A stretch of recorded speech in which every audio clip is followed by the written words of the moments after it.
इसका ज्यादा नुकसान इंडिया को होगा। वो कैसे? वो इस तरह कि कनाडा बहुत बड़ी यहाँ से चीजें परचेज करता है, इंडिया में मंडी है।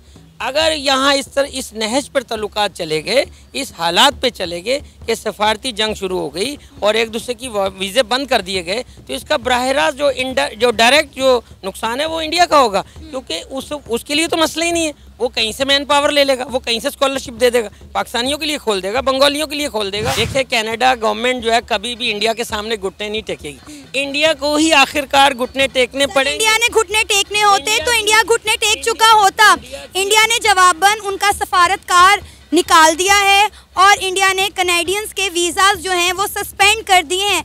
अगर इंडिया को फ़र्क पड़ता होता तो इंडिया इतना बड़ा इकदाम कभी ना करता। देखिए मैं आप थोड़ा सा इसका बैकग्राउंड बताऊंगा। पहले कनाडा ने एक एडवाइजरी जारी की अपने शहरियों के लिए, उन्होंने कहा जी फलां उत्तर प्रदेश, यूपी, इंडियन पंजाब और कश्मीर में ना जाएं। उन्हें पता है ना, देखिए पता है कि ये लोग कभी भी किसी के खैर ख्वाह नहीं है, ये एक्सट्रीमिस्ट है, ये एक फसादी है, पूरी दुनिया में फसाद करवाते हैं। इंडिया ने भी एडवाइजरी जारी की ना, उन्होंने कहा जी कनाडा नहीं आप जाएंगे, तो क्या होगा, वो आप अपनी खिड़की बंद कर रहे हैं। एक ताज़ा हवा का जो यूरोपियन, उसका तो वो पूरी दुनिया में उसका एक असर रसूख है। कनाडा यूरोपीय यूनियन का एक लाडला बेटा है। जस्टिन ट्रूडो एक बेहतरीन इंसान है जिसकी पूरी दुनिया में रेपुटेशन है। तो सर अभी तो उनके ऊपर भी एक्सप्लेन करने थोड़ा सा please, I am sorry to say. आप देखें कि जस्टिन ट्रूडो सिर्फ मुसलमान नहीं है, लेकिन काम सारे उसके मुसलमानों वाले हैं। खुदा की कसम काश वो मुसलमान होता तो मैं जाके सबसे पहले उसका हाथ चूम लेता। कनाडा को क्यों नाराज करेगा अमेरिका, क्यों ऑस्ट्रेलिया नाराज करेगा, क्यों न्यूजीलैंड करेगा, क्यों यूनाइटेड किंगडम करेगी? वो तो उनके अपने चाचे बाबे हैं, वो कनाडा से ज़्यादा प्यार करते हैं, वो उसका असर ज़्यादा है। और इंडिया का असर भले सब कंटिनेंट में होगा, मैं तो इस बात से इत्तेफाक नहीं करता। इंडिया के अपने मिलियन बिलियन लोग वहाँ जाते हैं और वहाँ जाके बिजनेस पैसा कमा के इंडिया में लाते हैं। आज अगर इंडिया में जो मौज बहार है ना, वो सारी कनाडा की मरहून मिन्नत है। अस्सलाम वालेकुम, नमस्ते, सत श्री अकाल, मैं हूँ सना अमजद। नाज़रीन, इंडिया और कनाडा के ताल्लुकात दिन ब दिन ख़राब से ख़राब तर होते जा रहे हैं। खालिस्तान का एक और रहनुमा कनाडा में कत्ल हो गया है। क्या कनाडा इसका इल्ज़ाम भी इंडिया पर डालेगा? दूसरी तरफ अगर हम बात करें इंडिया की, तो इंडिया ने कैनेडियन वीज़ाज़ सस्पेंड कर दिए हैं, यानी फ़िलहाल अभी कोई भी कनाडा से इंडिया नहीं आ सकता। इसी मुद्दे पर आज हम बात करेंगे पाकिस्तान की आवाम से, तो आइए चलिए हमारे साथ। इस वक्त हमारे साथ डॉक्टर महबूब मौजूद हैं, जो कि डॉक्टर होने के साथ साथ एक यूट्यूबर भी हैं। डॉक्टर महबूब के नाम से इनका यूट्यूब चैनल भी है। आज के इस मुद्दे पर हमने इन्हें बात करने के लिए ख़ास तौर पर इनवाइट किया है, तो आइए वक्त को ज़ाया किए बगैर इनकी जानिब बढ़ते हैं। अस्सलाम वालेकुम। जी वालेकुम अस्सलाम। कैसे हैं सर आप? अल्हम्दुलिल्लाह बिल्कुल फ़ाइन, फर्स्ट बेहतरीन हूँ आज। Thank you so much sir, आपने अपना कीमती वक्त निकाला हमारे इस प्रोग्राम में पार्टिसिपेट करने के लिए। अच्छा सर, आपको इल्म होगा इस वक्त कनाडा और इंडिया के दरमियान जो ताल्लुकात हैं दिन ब दिन काफ़ी कशीदा होते जा रहे हैं। एक और खालिस्तान का रहनुमा आज कनाडा में कत्ल हो गया है। क्या कनाडा इसका इल्ज़ाम भी इंडिया पर देगा? बिल्कुल, क्यों नहीं। देखें, इंडियन सिक्योरिटी फोर्सेस ने, उनकी जो इंटेलिजेंस है वो पूरी दुनिया में अपना एक खेल खेलते हैं। पाकिस्तान उसका मुंह बोलता सबूत है। वी आर दी विटनेस, ये एक ट्रू विटनेस है ना मुझकी। ये कुलभूषण यादव को हमने पकड़ा हुआ है, हमारी इंटेलिजेंस एजेंसियों ने उसे पकड़ा हुआ है।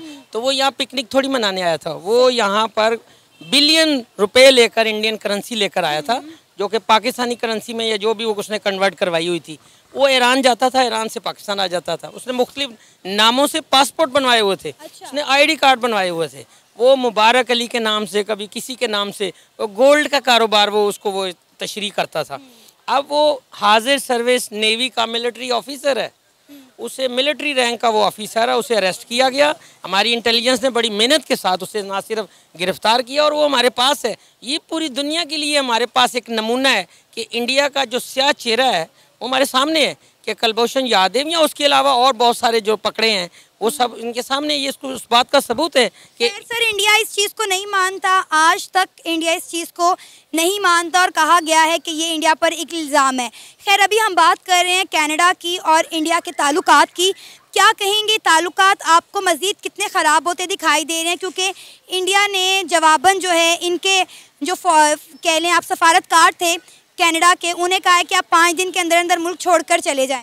देखें, Justin Trudeau, the prime minister of Canadian prime minister, he urge, उन्हें 20 जो G20 हुई कॉन्फ्रेंस, उन्होंने भी इस मसले को उठाया कि ये इसको सीरियसली ले और इसको सीरियस लेने के साथ साथ इसकी इन्वेस्टिगेशन करें and the culprit should be in the justice, वो जस्टिस उनका ट्रायल करवाएं।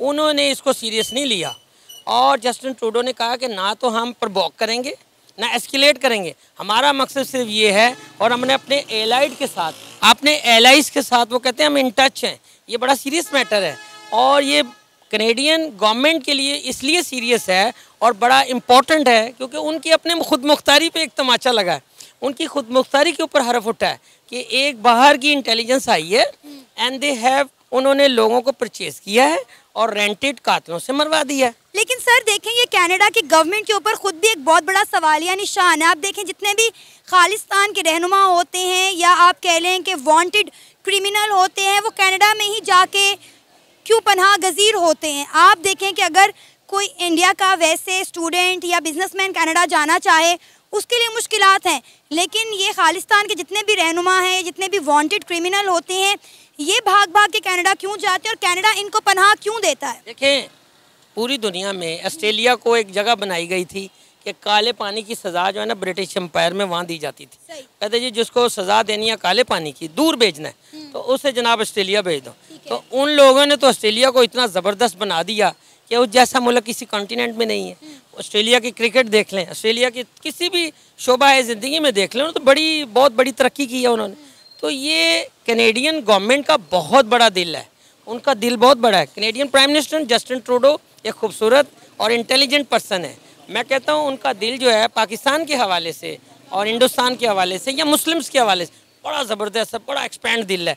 अब आप ये कहा कि आपने कहा जी जो क्रिमिनल है या जो फ्रीडम फाइटर हैं या टेररिस्ट हैं वहाँ चले जाते हैं, मैं आपकी इस बात से इत्तेफाक नहीं करता।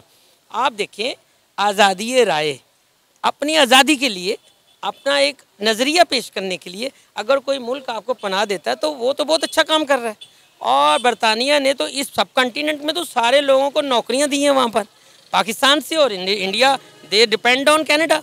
अब जिस भाई सिख भाई को देखें वो कनाडा में वहाँ पर सेटल्ड है, इस तरह पाकिस्तानियों को देखें तो वो भी कनाडा में सेटल्ड है। लेकिन आप कनाडा में क्राइम रेट भी देखें ना, कितना ज़्यादा बढ़ गया हुआ है। ये मैम उनका प्रॉब्लम है, ये हमारा प्रॉब्लम नहीं है। हमारा प्रॉब्लम ये है कि इस वाक़े के फ़ौरन बाद इंडिया और कनाडा के दरमियान जो कशीदगी है वो बढ़ेगी और इसके ऊपर वीज़ा जो पॉलिसी है शायद उसके ऊपर भी रिव्यू हो जाए इंडिया के हवाले से। सर इंडिया ने कर दिया, इंडिया ने कनेडियंस के वीज़ा सस्पेंड कर दिए। फिलहाल कोई भी कनाडा से इंडिया नहीं आ सकता, चाहे जो मर्जी पर्पज हो उनका। उन्होंने अपने पाँव पे खुद को लाड़ा मार दिया है। अच्छा। आप कनेडियन जो है उनका मुल्क बड़ा है जोग्राफिया के एतबार से, वो वहाँ पर बेहतर मौक़े हैं रोज़गार के, हर बंदा वहाँ पर जाता है अपनी मईशत को अपने घर के लिए एक अच्छे ख्वाब और सपने हसीन लेकर, तो वहाँ पर उन्हें वापस तकवीत मिलती है।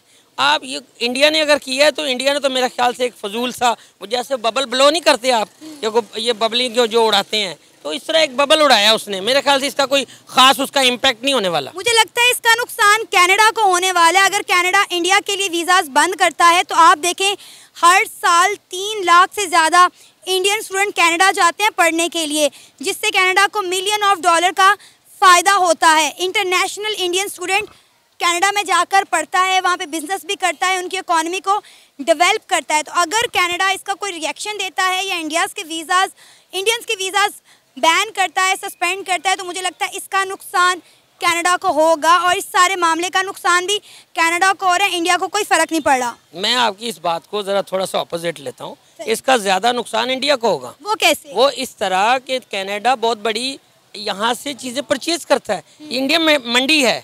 अगर यहाँ इस नहज पर ताल्लुकात चले गए, इस हालात पे चले गए कि सफारती जंग शुरू हो गई और एक दूसरे की वीज़े बंद कर दिए गए, तो इसका बराह रास्त जो डायरेक्ट जो नुकसान है वो इंडिया का होगा, क्योंकि उसके लिए तो मसला ही नहीं है। वो कहीं से मैन पावर ले लेगा, वो कहीं से स्कॉलरशिप दे देगा, पाकिस्तानियों के लिए खोल देगा, बंगालियों के लिए खोल देगा। मिडल ईस्ट में और सारे ममालिक हैं, या वो इंडियन ही लायक रह गए हैं पूरी दुनिया में कि वही कारनामा दिखा सकते हैं। मैं इस बात से इत्तेफाक नहीं करता। पाकिस्तानी बहुत जीनियस है, पाकिस्तान पूरी दुनिया में छाए हुए, doctor, engineers, architect, every show business में भी ग्लैमरस। मैं आपकी कोई भी शोबा ज़िंदगी उठा के देख लें तो पाकिस्तान इज़ नंबर 1। उसके बाद बंगालियों को वो लेंगे, बंगालियों के लिए मैं अब आपकी इस बात से इत्तेफाक नहीं करती। अब आप देखें कि यूएसए की बात करें, जितनी भी मल्टीनेशनल कंपनीज़ हैं Google, Microsoft, Adobe, Nokia, Twitter, इन तमाम के सीईओज इंडियन हैं। आप कह रहे हैं पूरी दुनिया में पाकिस्तानी छाए हुए हैं, मुझे तो लगता है पूरी दुनिया में इंडियंस छाए हुए हैं। देखें, मैं फिर अपने मुल्क की ही तायद करूंगा। देखिए, कनाडा गवर्नमेंट जो है कभी भी इंडिया के सामने घुटने नहीं टेकेगी। इंडिया को ही आखिरकार घुटने टेकने पड़ेंगे। इंडिया ने घुटने टेकने होते तो इंडिया घुटने टेक चुका होता। इंडिया ने जवाबन उनका सफारतकार निकाल दिया है और इंडिया ने कनेडियंस के वीज़ाज जो हैं वो सस्पेंड कर दिए हैं। अगर इंडिया को फ़र्क पड़ता होता तो इंडिया इतना बड़ा इकदाम कभी ना करता। देखिए, मैं आप थोड़ा सा इसका बैकग्राउंड बताऊंगा। पहले कनाडा ने एक एडवाइजरी जारी की अपने शहरियों के लिए। उन्होंने कहा जी फला उत्तर प्रदेश, यूपी, इंडियन पंजाब और कश्मीर में ना जाएं। उन्हें पता है ना, देखिए पता है कि ये लोग कभी भी किसी के खैर ख्वाह नहीं है। ये एक्सट्रीमिस्ट है, ये एक फसादी हैं, पूरी दुनिया में फसाद करवाते हैं और किराए के उजरती कातल लेके ये करवाते हैं। अच्छा। पाकिस्तान में भी ये पाकिस्तानी का सफर है। अब ये टारगेट किलिंग हो रही है, अगवा हो रहा है, ये भत्ता शाता, ये सब कौन करवा रहा है? इंडिया ही है। फिर हमने जो इतने सारे विक्टिम्स पकड़े हैं, कलभूषण इसका सबसे बड़ा नमूना है एक। अच्छा, कभी हम इल्ज़ाम इंडिया पे लगाते हैं, कभी हम इल्ज़ाम जो है अफगानिस्तान पर लगाते हैं। हम एक जगह टिकेंगे भी कि नहीं? अफगानिस्तान सारा गलत नहीं है ना, अफगानी सारे गलत हैं। उसमें देखिए हमारे मुल्क में भी क्राइम होते हैं, कनाडा में भी क्राइम होते हैं, इंडिया में भी क्राइम होते हैं, every part of the world crime होते हैं। अब उस सारे क्राइम को वो 1%, 0.1% होती है। उसमें सारे मुल्क का या उस कौमों का कसूर नहीं होता। वो चंद एक लोग होते हैं जो ये करते हैं और अपनी ज़ाती फ़ायदे के लिए करते हैं। इसी तरह अफ़गानी जो हैं वो सारे हमारे भाई हैं। उन्होंने देखिए रशियन वॉर हुई थी, उसमें ये मुजाहिदीन इन्होंने काम किया, पाकिस्तान ने पूरा साथ दिया, पनाह दी, 25-26 लाख अफ़गानियों को अपने घरों में जगह दी, अपने हिस्से की रोटी आदि उससे खिलाई, अपना उसको पाला। अब उसकी पूरी एक जनरेशन पाल दी है। अब ये कहना कि सारे अफ़गानी गलत है, न, मैं इससे इत्तेफाक नहीं करता। चंद एक अफ़गानी होंगे जो रुपयों की लालच में आके, पैसों की लालच में आके या इस लोगों में ट्रैप हो जाते हैं। ट्रैप तो कहीं भी किया जा सकता है ना किसी को भी। जैसे हमारे एक ब्रिगेडियर साहब को ट्रैप कर लिया था नेपाल में, तो वो आज तक रिटायर्ड ब्रिगेडियर नहीं मिले, इंडियन इंटेलिजेंस लेगी वो जिस तरह भी उन्हें कुछ चमक दिखा के, इसी तरह उनका भी हो गया। तो ये सारी गेमें तो होती रहती हैं। लेकिन इससे ये कहना कि जी कनाडा घुटने टेक देगा या क्राइम रेट बढ़ जाएगा, मैं इससे इत्तेफाक नहीं करता। इंडिया को हर हाल में घुटने टेकने पड़ेंगे। उसकी पूरी की पूरी ओवरसीज़ जितनी इकॉनमी है ना, उसका दारोमदार कनाडा के ऊपर है। मेरा नहीं ख्याल इंडिया घुटने टेकेगा। अगर इंडिया ने घुटने टेकने होते तो इंडिया इतने सीरियस किस्म के इकदाम ना करता। सर इंडिया ने भी एडवाइजरी जारी की ना, उन्होंने कहा जी कनाडा नहीं आप जाएंगे, तो क्या होगा? वो आप अपनी खिड़की बंद कर रहे हैं। एक ताज़ा हवा का जो यूरोपियन, उसका तो वो पूरी दुनिया में उसका एक असर रसूख है। कनाडा यूरोपीय यूनियन का एक लाडला बेटा है। जस्टिन ट्रूडो एक बेहतरीन इंसान है जिसकी पूरी दुनिया में रेपुटेशन है। तो सर अभी तो उनके ऊपर भी एक्सप्लेन करने हैं थोड़ा सा please, I am sorry to say. आप देखें कि जस्टिन ट्रूडो सिर्फ मुसलमान नहीं है, लेकिन काम सारे उसके मुसलमानों वाले हैं। खुदा की कसम, काश वो मुसलमान होता तो मैं जाके सबसे पहले उसका हाथ चूम लेता। उसके सारे काम है। वो हमारी ईद उल अज़हा आती है, ईदें आती हैं, वो मुबारकबाद पेश करता है। रमज़ान आता है, मुबारकबाद पेश करता है। कोई हमारा इस्लामी त्यौहार आता है, वो तो मुस्लिम कम्युनिटी से लव करता है, इसी तरह वो इंडियन कम्युनिटी से भी लव करता है। लेकिन ये कहना कि वो इंडियन गवर्नमेंट के सामने घुटने टेक जाते, इम्पॉसिबल। उसकी सारी जो ओवरसीज़ इनकम आती है ना, जो सरमाया आता है कनाडा से, वो सारा हिंदुस्तान में आता है। तो ये बंद करेंगे तो हिंदुस्तान को डायरेक्टली नुकसान होगा, कनाडा को कोई नुकसान नहीं होने वाला। लेकिन सर अभी बंद तो सारा इंडिया ने किया ना, उसने अपना नुकसान किया है, कनाडा नहीं कर रहा। उन्होंने कहा वी डोंट नॉट प्रोवोक, हम कोई एस्केलेट भी नहीं करेंगे। ये बड़ा क्लियर कट उसके प्राइम मिनिस्टर ने स्टेटमेंट दी है। फिर उन्होंने अपनी असेंबली में खड़े होकर कहा है कि वी जस्ट वांट कि इंडिया इस मसले को सीरियसली ले। हम अपने एलाइज के साथ हैं, उनके साथ टच है। अमेरिका ने कहा, बरतानिया ने कहा दिया, न्यूजीलैंड ने भी कह दिया, ऑस्ट्रेलिया ने भी कह दिया। तो ये 4-5 उसके जो अपने बहन भाई हैं, क्योंकि उनके चाचे मामे ही हुए ना, उन्होंने तो कह दिया वो इतनी इज्जत तो किसी और मुल्क को नहीं करेंगे। वो कनाडा को क्यों नाराज़ करेगा अमेरिका, क्यों ऑस्ट्रेलिया नाराज़ करेगा, क्यों न्यूजीलैंड करेगा, क्यों यूनाइटेड किंगडम करेगी? वो तो उनके अपने चाचे बाबे हैं, वो कनाडा से ज़्यादा प्यार करते हैं, वो उसका असर सुख ज़्यादा है। और इंडिया का असर भले सब कंटिनेंट में होगा, मैं तो इस बात से इत्तेफाक नहीं करता।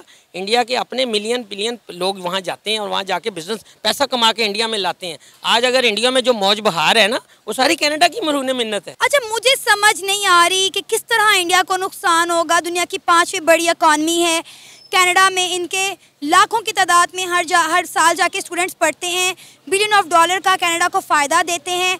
उसके बावजूद भी आप कह रहे हैं जी इंडिया को नुकसान होगा, कनाडा को नुकसान नहीं होगा। मुझे ये बात तो समझ नहीं आ रही। मैं चाहूँगी कि मेरे व्यूवर्स इस बात का जवाब कमेंट सेक्शन में ज़रूर दें। अच्छा सर, मुझे ये बताइएगा कि अब आपको मज़ीद इंडिया और कनाडा के हालात किस तरफ जाते हुए दिखाई दे रहे हैं? मेरे ख्याल से ये हालात और ज़्यादा ख़राब होंगे। ठीक है। और इंडियन पॉइंट ऑफ व्यू से मैं अगर बात करूँ तो इंडिया के लिए बहुत ज़्यादा नुकसानात हैं इसमें। वो इतना ज़्यादा जो ओवरसीज़ पैसा कमा के बेचते हैं ना, वहाँ पर वो अगर वो पढ़ने जाते हैं, स्कॉलरशिप लेते हैं, तो उसके बदले वहाँ जॉब भी लेते हैं, वो सेटल डाउन भी होते हैं। उनकी वीज़ा पॉलिसी आप उठा के देख लें। तो सर आप देखें ना कि वो सस्ते दामों वहाँ पर जॉब भी तो करते हैं, उनका बिजनेस बढ़ाते हैं, रेवेन्यू जनरेट करवाते हैं कनाडा को। ये एक अलग इशू है, ये एक अलग बात है। आप देखिए अपने मुल्क में आप गैर मुल्कियों को लेते हैं और वहाँ उनको इतना बड़ा इंसेंटिव देते हैं, आप उन्हें तालीम दे रहे हैं, मुफ्त तालीम दे रहे हैं। मुफ्त नहीं दे रहे, मुफ्त नहीं दे रहे, तो दे रहे हैं ना, डॉलर्स में पे करते हैं वो लोग। डॉलर में पे तो आपको टेक्नोलॉजी, वो कितना अच्छा इल्म सिखा रहे हैं, कितना ज़बरदस्त आपको नॉलेज मुंतकिल करते हैं, फैसिलिटी देते हैं, फिर आपको वहाँ पर सेटल करते हैं, आपको अपॉर्चुनिटी देते हैं कि इक्वल टू योर जॉब आपको यहाँ पर जॉब करें। सर इसीलिए देते हैं ना कि उनका रेवेन्यू जनरेट होगा, उनकी इकोनॉमी बढ़ेगी, वो अपना फ़ायदा देखते हैं। मैंने आपको पहले भी बताया है कि हर साल 3 लाख से ज़्यादा इंटरनेशनल इंडियन स्टूडेंट कनाडा जाते हैं पढ़ने के लिए। 2021 की रिपोर्ट है कि $6 बिलियन का प्रॉफिट होता है कनाडा को सिर्फ और सिर्फ इंडियन स्टूडेंट की वजह से, जो कि स्टडी के साथ साथ वहाँ पर उन्हें बड़े कम पैसों में जॉब्स भी करते हैं वहाँ पे। कनाडा जैसे मुल्क के लिए मुश्किल नहीं है। अच्छा। उसका पड़ोसी जो नेबरिंग कंट्री है वो USA है, उनका बॉर्डर नहीं है, ना ही उनका कोई वीज़ा पॉलिसी है। मैन पावर कनाडा या अमेरिका कोई कहीं से भी वो ले लेगा, कहीं से भी स्टूडेंट आ जाए, वो अच्छी अच्छी ऑफर मिल जाएगी और लोग अवेल करेंगे। हमारे पाकिस्तान में लोग बैठे हुए हैं, अफगानिस्तान में लोग तालिब इल्म जो इंडिया में बेचारे खुआर हो रहे हैं, उनको वहाँ सुना एक्सटेंड नहीं कर रहे वीज़े उनके, तो वो तो सारा रिवर्ट हो जाएगा। सब कुछ इंडिया के लिए नुकसानदेह है। ये है वो पीछे सेटबैक होगा उनको, और पूरी दुनिया जो है वो आगे आ जाएगी और उनको मौका मिल जाएगा जो लोग पीछे सफर्ड है। मेरे ख्याल से ये कनाडा का किसी भी लिहाज से नुकसान नहीं है, इंडिया का अपना नुकसान होगा। इंडिया को जो इतनी ज़्यादा इनकम होती है, वो अपनी जो ग्रेन्स बेचता है, जो अपनी प्रोडक्ट्स बेचता है, वहाँ पर खपत होती है, वो उसका बहुत बड़ा नुकसान होगा। और शायद बहुत सारे ऑर्डर्स भी कैंसिल हो जाएं, बहुत सारी एक्सपोर्ट भी वो जो है ना वो हो जाए कैंसिल। उससे ज़्यादा डायरेक्टली नुकसान जो है वो इंडिया को होने जा रहा है। तो इंडिया ने जो कमाई G20 में की थी ना, वो सारा उसका छाबड़ा उलटता हुआ नजर आ रहा मेरे ख्याल से, मेरे ओपिनियन से। तो आपके अकॉर्डिंगली इस मसले का हल क्या है, अब क्या होना चाहिए? इस मसले का हल ये है कि इंडिया माने अपनी जिम्मेदारी कि उन्होंने आज से नहीं 85 से वो ये खेल खेल रहे हैं। वो सिखों को पूरी नस्ल कुशी कर रहे हैं, उनकी एक प्लांट के जरिए वो इस आज़ादी की तहरीक को दबाने के लिए कर रहे हैं। आप देखें गोल्डन टेम्पल पे हमला पाकिस्तान ने करवाया था या किसी और मुल्क ने, कनाडा ने करवाया था? नहीं, इंडियन खुद सिक्योरिटी फोर्सेस ने किया था, इंडियन इंटेलिजेंस ने किया था। उनकी लिस्टें बनाकर उन्हें चुन चुन के मारा। और घर में घुसने का जो ये राग लापते हैं ना रोज़ाना, सुबह शाम हम सुने जी घुस के मारेंगे घर में, तो ये वाकई घर में चोरों की तरह घुस के मारते हैं और मरवाते हैं लोगों को। इसका बड़ा ये हरदीप सिंह जो एक बहुत बड़ा लीडर था खालिस्तान का, मैं कहता हूँ खालिस्तान भी उतना ज़रूरी है जितना कश्मीर ज़रूरी है, जितना फ़लस्तीन ज़रूरी। दुनिया में जहाँ कहीं भी आज़ादी की जंग लड़ी जा रही, उस लिहाज से सिखों को एक अलहदा तशख़्ख़ुस मिलना चाहिए, उनके अलहदा अपना स्टेट होनी चाहिए जहाँ पर वो अपनी मर्ज़ी के मुताबिक अपनी ज़िंदगी गुजार सकें। ये था हमारा आज का प्रोग्राम। आपने जानी पाकिस्तानी अवाम की राय। आप भी अपनी राय का इजहार कर सकते हैं नीचे दिए गए कमेंट सेक्शन में। इसी के साथ मुझे इजाज़त दें, पर जाने से पहले हमारे चैनल को सब्सक्राइब करें, वीडियो को लाइक करें और शेयर करें। अल्लाह हाफिज़।